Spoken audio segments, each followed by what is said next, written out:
लाल button के दबा के चैनल को सब्सक्राइब करें और साथ में घंटा बजाओ नया वीडियो देखने के लिए। तो रोनेगा, कल्पेगा, चलो अपना राज करो। इस समय तुम्हारा ममता आ जाएगा, वही हुआ माया की सरसा। या परमात्मा गुरु का वचन मान करके और जोगी बन के संसार का राम नाम निवेदन करता हूँ। तुलसीदास गोस्वामी जी ने कवि ने लिखा है,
को मारा, कृष्णा अवतार लेकर के कंस को मारा और नरसिंह अवतार लेकर के हनुमान कंस को मारा। मरने के वक्त में मुख से राम नाम को टपका। या परमात्मा, इसीलिए गुरु का वचन मान करके संसार में राम नाम को टपका करता हूं।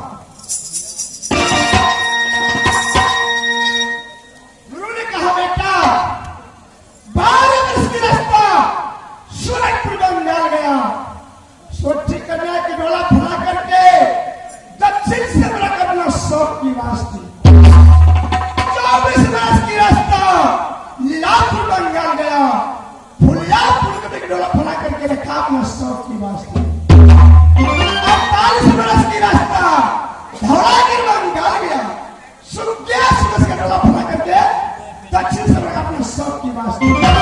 परंतु गुरु के लिए क्या संदेश लाए हो? मैंने कहा है कि न कोई शहर गया था न कोई बाजार, मैं आपके लिए मैं क्या संदेश ला दूं? गुरु ने कहा, बेटा शहर बाजार को संदेश मुझको नहीं चाहिए। मैंने कहा है कि देख, संसार में संदेश पीएचडी होता है अथवा फल फूल हो चाहे मेवा मिष्ठान हो, संसार में संदेश नहीं है। या परमात्मा, गुरु ने सत्य करवा के संदेश कौन मांगा? सुबह में 4 पेड़, दोपहर में 2 पेड़,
या परमात्मा या